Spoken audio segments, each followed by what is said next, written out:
pleased to see there's a lot of people out here compared to last week when I started out with Mr. Al as the only person out here, so that's very nice to see. So we're talking about what is a biblical steward, and we talked about a biblical steward is a person who recognizes that everything we have is God's and we are mere managers of it, managers who are expected to manage it according to biblical principles. And then we likened this unto building a house, and we said building a house, good houses come from good plans, good finances also come from good plans. Proverbs 24:3-4 says, "Through wisdom is a house builded, and by understanding it is established, and by knowledge shall the chambers be filled with all precious and pleasant riches." So we're in week 4, and this is our second week on budgeting and how to make a budget. So we're going to talk about 2 different ways that we can view our money. So this circle here that I am not showing you because I don't have it turned on. So I have a circle here that represents all of your money. Okay, and we're going to look at different ways that we can see what this money looks like. And you can think of it as we're going to put on 2 different sets of glasses to look at it. So it's the same money, it's sitting here, it's the same money, but we're going to put on one set of glasses to look at our money one way, and we're going to put on another set of glasses to look at our money a different way. So the first way we're going to look at our money is the accounts way. So we're going to put on the accounts glasses and look at it that way. And then the second way is the categories way of looking at our money. Again, this is the same money. We're just looking at it in 2 different ways. So most people, when they view their money on the accounts way, they view it like this. And if you can't see this, I have a savings account, a bank account, and a remaining credit line. So they view this as everything that they can spend. All they can spend on everything. They can take it from any of these areas. So some of those things, though, shouldn't be part of your everyday look at your money. So your remaining credit line shouldn't be viewed as what you have that you can use to spend with. Also, you probably should have some long-term savings that should not be a part of what you use on a day-to-day basis. And then if you have a credit card, you may have some money in your bank account that is meant to pay off the credit card when the bill comes due at the beginning of the month, end of the month, whenever it comes. So these are parts of your money that you should not view as yours to spend, to use, to deal with. So I decreased the size of the circle and I eliminated those things, and so here we have what you really should be looking at, a little bit of what may be in a savings account and what's in your bank account. These are the things that you should be considering for your accounts view and the accounts way that you look at your money. So the second way we're going to look at our money is what is available in categories or in the budget. So this is the same money, we're just going to divide it up differently because we're going to look at it to see what's in the budget. And here I split it up based on some hypothetical categories that will not match yours because yours will match your priorities and what you have to spend money and need to spend money and want to spend money on, not necessarily whatever these are. But this is a way to view your money. So it's the same money, and we're just looking at it through the categories view, the categories glasses, and we see what parts are allocated to what different categories. So let's talk about how we can make this practical and actually use this. This is where the rubber meets the road with some budgeting tools. So I'm going to cover several different ways: envelopes, pencil and paper, Excel, financial software, and budgeting software. And so we're going to start out with the envelope system here. This is essentially a cash system you have an envelope for every category that you use, and then you divide the income between those envelopes. So on each envelope you would write what the name of that budget category is, and when you get a paycheck, you would put money into different envelopes and divide it up that way. And then as you go throughout the month, you would spend from the envelopes. So if you have a food envelope and you need to buy food, you go to the food envelope, you pull the cash out, and you buy whatever you're buying food-wise from that envelope. So you stop when the envelope is empty, unless you need to transfer it, in which case you say, well, yes, we would like to save for this, but we need to buy food this month, so we're going to transfer a little bit over here to this food category, but you should do that sparingly. And then adjust when the next month comes around as far as how much you put in each envelope. Maybe you realize that, oh, I'm not putting enough in the food envelope, so next month when you divide up your paycheck, you put more into that envelope than you did the previous month. So this can also work with checks. It works, you probably don't want to use cash to pay your rent or to pay a mortgage payment, things like that, in which case you could use a check to put in there. So at the beginning of the month, when you're dividing up your paycheck, you write a check and you put a check in that envelope. And this even does work for some of your smaller accounts and things you pay irregularly. Like say you pay your car insurance every 6 months. Well, every month you would be wanting to put a sixth of that away toward the car insurance payment, so that when the car insurance payment comes, you have enough to cover it. So you write a check to the car insurance company every month and you put it in the envelope. So you're putting a sixth of them away, and then when the bill comes due, you send off 6 checks and they process it that way. You could even do this for things like Christmas gifts. It does get a little bit more complex because you write a check for whatever you're putting away for Christmas gifts every month, and then you've got a hoard of checks to pull out of probably smaller amounts at the end of the year when you buy Christmas gifts. So the next method is pencil and paper, and we're actually going to talk about 2 different pencil and paper methods that we're going to use. This is essentially what my parents would have done with their budget. So the first way is a very simplified version I call a budget worksheet. Let me pull those out here so we can pass them out. Charlie, pass those out, please.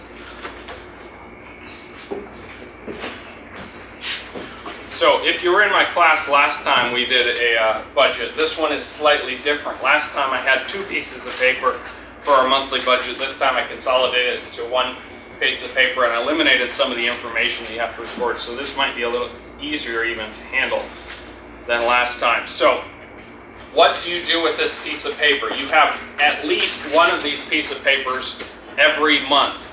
So at the top, there's a line for categories. So you would write your categories across the top, and then below that, there's a carryover line. So here we wrote food, rent, gas, insurance, and category samples so you can see. In your first month of budgeting, your carryover would be whatever you have in your bank account and savings account right now that you've divided up into your categories. And so that is your starting point. In later months, your carryover is what is left in that category at the end of the previous month. So if you think of it like an envelope, if you had an envelope and you had $5 left in that envelope, then your carryover for the next month would be $5 into that category for the following month. Here we're just doing it on paper and we're just writing it down that we have a carryover of $5. So I put in some amounts here. Some of them would be 0, and that would be perfectly fine to have some that you used up all the money in and they're down to 0. So then each month, as you get your income, your paycheck, you would divide it up into this budgeted line. And so you would put the amount of your paycheck into these different categories by putting amounts in there. So the sum across of that budgeted line should be what your income was for that month, what you're getting paid, and you have to available to allocate to your budget. And you should allocate everything you have in your paycheck to some category. You shouldn't leave anything out. You shouldn't have a stash, whatever. That stash should have a name. And it may have multiple names in multiple categories, but it should be identified and classified so that you know what your money is doing, where it's going, and you're being purposeful with it. So then your balance here is those two, the carryover and budgeted, added together. And so if you summed this row at a point in time, it would be equal to what you have in your savings account and your bank account, minus any credit card payment you might have outstanding. So then, throughout the month, what you would do is, under each of these categories, you would enter in the spending that you do throughout the month. So, in this case, we spent $75.43 on food, and then we have $84.57 left in this food category. So then we paid the rent, and we got that down to zero. We purchased some gas, and then we purchased some more food, and we subtracted that again. And in this way, at any time during the month, you should be able to look at the bottom line for that category and see how much you have left in that category. Essentially, it's how much is left in this envelope. We're not using the envelope system, but that's how much is in this virtual envelope here on paper that we're looking at category-wise. So then, what if you have more categories than will fit on one sheet? Well, then you just take two sheets side by side and deal with them like they're one big sheet. What if you have more transactions, more spending than will fit on one sheet vertically? Well, then you just add another sheet vertically and you just repeat it. Treat it as one larger sheet. Okay, so that's the first pencil and paper way. Now the second pencil and paper way is really more of what my parents used. That first method was kind of just something I made up to try to show a simplified version of what it would look like. The second method is a notebook method. Instead of having a column for each category, you would have a page in the notebook for the category. So if you had 10 categories, you would have 10 pages of your notebook, one page for each of those categories. So you would spread them evenly as you could throughout the notebook, because each category, after you use up one page, is going to consume the next page and the next page, and so if you want to keep them together, you space them out throughout the notebook so that you won't run out of space and you can find them easily. So when you get your income using this method, you will enter it in each of the different pages for your categories. So you'll go to, if you have 10 categories, you go to 10 different pages and do an income line for the income that month that you're putting into that category. And then on the same page, in the same location, underneath that income, you would write your expenses for that month. You would record those right there, subtract them out if you would see what your balance is. Again, just like the envelope system, you would stop when you were hit zero on this category and you would transfer sparingly, but do so when you need to make sure that your necessities get met. So the advantage of this method over the previous method I showed you is you're recording the date, you're recording a brief description of what the spending was, and so it helps you have a better understanding at the end of the month. Here's everything I spent it on, here's where it all went. You can see where your spending habits lie, which if you don't need, the first way works perfectly fine and accomplishes the purpose just as well. You also don't have to have a new sheet for every month. With the first method, you would need a new sheet every month. With this method, you would just continue on the page wherever you were, add a new income statement for this month and add new expenses, and just continue it on that way. So the next method I had was Excel, and I don't actually recommend this for anyone. I used it for a while, and it works. It works pretty well. I've found better purposes, but I created an Excel spreadsheet to do my budget. This is how I first did my budget, and I had a template for income. I had an income tab, I had an expenses tab, and then I had a summary tab that showed me averages for last month, last 3 months, different things like that. I could see my balance all in one place. I could do forecasting with it, and I could do percentages, so I knew percentage-wise where all my income was going, percentage-wise what my expenses were, handled due dates, things like that. Financial software. Now, while I used that Excel spreadsheet for my budget, it wasn't financial software, and it couldn't do what financial software did. So I also had financial software. I had Quicken that I ran in parallel with the Excel spreadsheet, and that became a maintenance, not nightmare, but it took time because I had to do double entry into both systems, one for budget purposes and one for keeping track of my accounts. So financial software.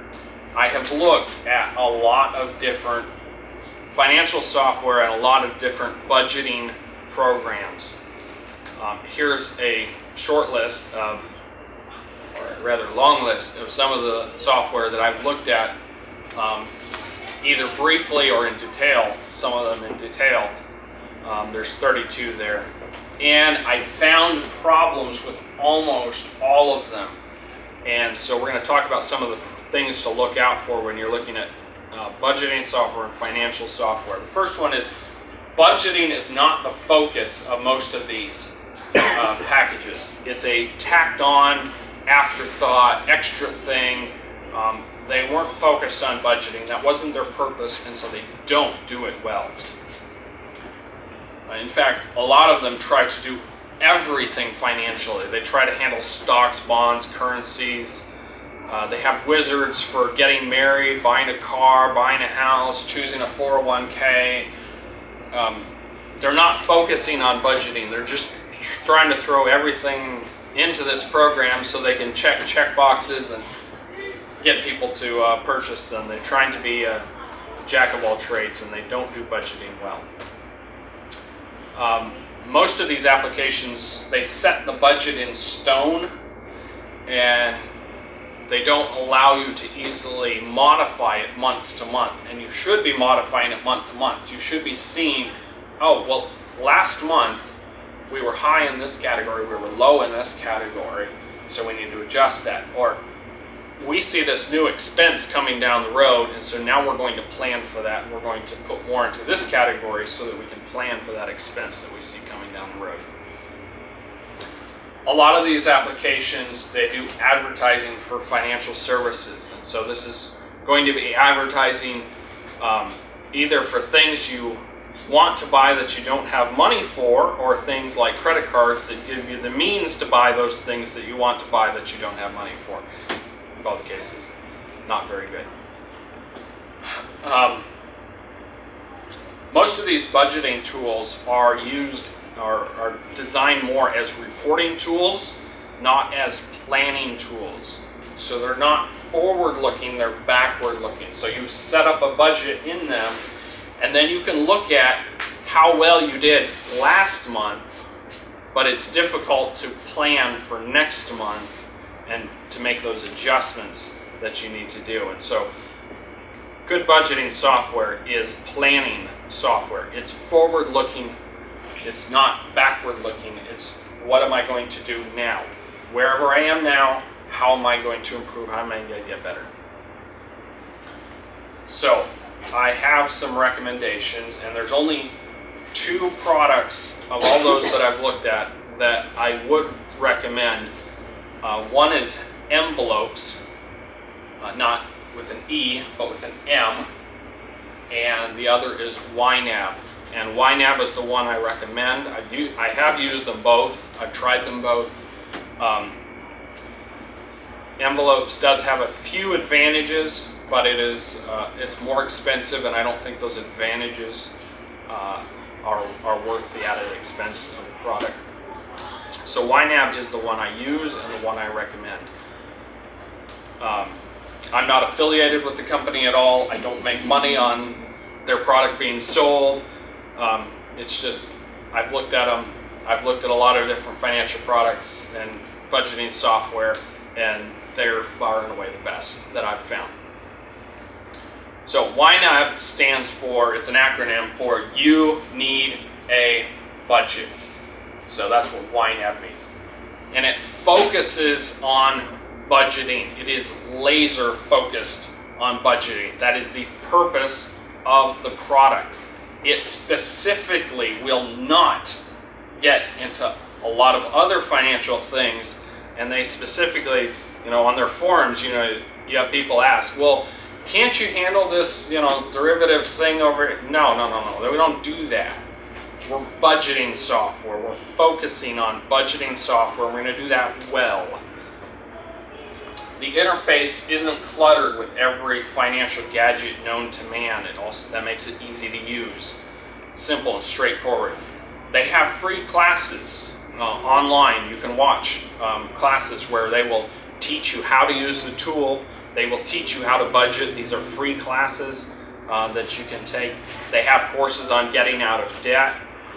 So this is an added bonus of the product, I think.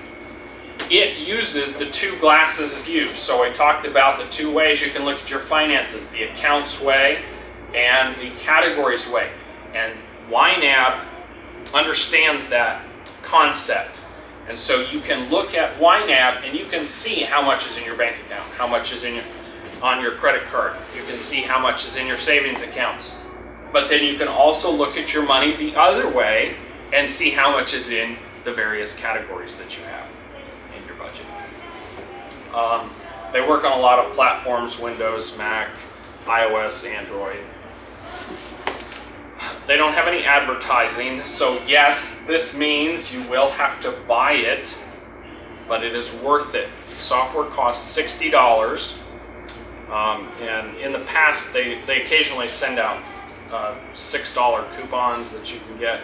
I haven't seen one recently, but there'll probably be one around sometime soon.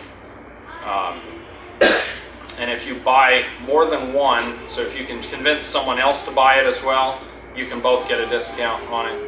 YNAB, the company, actually did a study of people who buy and use their budgeting software. They found that the average net worth of a YNAB user increases by $200 in the first month. And then they found that it didn't end there. They found that in the next 9 months, the average YNAB user increased their net worth by $3,300. So when you compare $60 to the net worth that you gain using the software, well, it pays for itself. So here's a brief look at some of the features in YNAB. When you start up YNAB, you'll create a budget, you'll give it a name. So I gave this one FLBC1. This is the YNAB budget screen. And so for each month, you'll have one of these. Across the top, you'll see months listed, and you'll have how much you're budgeting to each category listed there. You have a budgeted column that shows you how much of your income you put to each of those categories, and then you'll have an outflows column that shows you what your spending was to each of those categories, and then your balance. So you would know what your current balance was in each of those categories, how much you have remaining that you could spend on that. So these categories are flexible. You add, delete to them, modify them. You make them your categories, your goals, your purposes, the needs and requirements that you have. Change them to match yours. You assign dollars to categories. So this 0 available to budget, as soon as you enter your paycheck into YNAB, you would have how much ever your paycheck is available to budget. And then you would split that up over the different categories that you would have until this amount available to budget gets to 0. You're assigning a job to every dollar. You're saying this dollar is going to be used for this dollar is going to be used for this. And you're being purposeful with your handling of your money. You'll put money you have available to budget toward your categories every month, and you'll see the outflows and expenses, yes. And one of the things they talked about, and I really like about YNAB, is it does not force you into the same budget every month. You have several options. When you come to a new month, you can have it pre-fill all the values with last month's allocations. You can pre-allocate it with your average expenses, with your average, with your average expenses, but those are just starting points. So you can have it pre-fill these things, but then those are just starting points, and you can say, well, no, this category I need to tweak a little bit and change this way, or this category I need to tweak and change this way, and you can do that every month. So, switching off of the categories view, the categories glasses, and putting on the accounts glasses, we have the account screen here, and here we're looking at a checking account, and this is where you would enter the actual transactions that you have against your checking account, one by one. And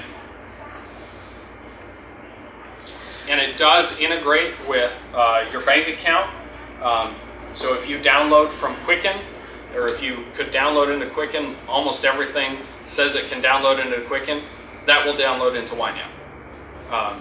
So you don't have to go enter all your transactions manually. You can just download them from your bank account using that, and just tell it it's Quicken, and it'll download into it just fine. Okay. YNAB does something that I think is useful to help people who are living paycheck to paycheck. And so the money comes in a particular month, and they are immediately having to spend it for all these things, all these bills that are coming in the very month in which they had the paycheck for. When you get income, you have two ways in which you can assign it. You can say, this is income to be used this month, or you can tell it, this is income to be used next month. So, over time, if you can build up, as you build up your emergency fund, and the step we were talking about for that, not your original $1,000 emergency fund, but your later emergency fund that we're going to talk about, you could at some point, all of your income that comes in from a particular month, you could say, this is income to be used next month. So all of your bills would be coming off of income you earned the previous month. So you kind of have a whole 1 month buffer of income there, so that when a bill comes, you don't have to think, well, has the income come in for this yet? Well, of course it has. It came in last month. And so it breaks that cycle, and you're able to pay without having to hesitate or worry about the timing of things, which puts an ease to things. And this helps you stop living paycheck to paycheck. Okay, so YNAB has a mobile app for iOS and for Android, and the app knows who the expense is for from the location. So if I'm at a gas station and I purchase some gas, I can open up my phone and click the YNAB icon, and it'll say, oh, you're at such and such a gas station. It knows what date it is. it knows what category I normally put an expense from that location to. So I enter the amount and hit check, and I'm done. Now, you say, well, gas, who cares? I'm gonna categorize it. I know how to categorize it, and that's fine. But if you have somewhere else, like maybe hardware store or something, it just saves time, because you can enter in your transactions right there, and then you can see your balance in all of your categories. How secure is the app you're talking about? YNAB uses Dropbox as its backend, so that it can synchronize between your mobile devices and your desktop. So I enter a transaction in YNAB on my phone, and it's synchronized using Dropbox with my desktop application. So I can open my desktop application, and within a few seconds, my transaction will be there. It uses a proprietary format to store the data on Dropbox. So if someone were to try to hack your finances in this way, they would have to, 1, hack into your Dropbox account, and then 2, hack into the YNAB proprietary format. I don't put any personally identifiable information into YNAB, so it's just numbers as far as anyone is concerned. So I'm not really too concerned about the security of it. If someone cared enough to hack into my YNAB account, they can have it. I don't care. I was just wondering if they could use the locator that tracks the location, and then that way get into your phone and get your personal information from your phone itself. No, there would be no way to do that. And it's just YNAB tracking the location of where you are when you make the transaction, so it knows that you were at the gas station when you made a transaction to purchase gas. That's all. Proverbs 27:12 says, "A prudent man foreseeth the evil and hideth himself, but the simple pass on and are punished." And so that's what we're talking about with the budget. We're going to foresee the evil or the good or the future. We're going to plan for the future, and we're going to be purposeful about it. So let's close in prayer. Dear Lord, I do thank you for this opportunity to look at our finances and to look at a budget and how it can be a useful tool for us to plan the resources that you've given to us, and to do a good job as being good stewards of that. I pray that you would help us as we go into the morning service, be with Pastor Price as he delivers the message from your word. Help us to understand what he has to say and what the word of God is telling us. We ask these things in Jesus' name.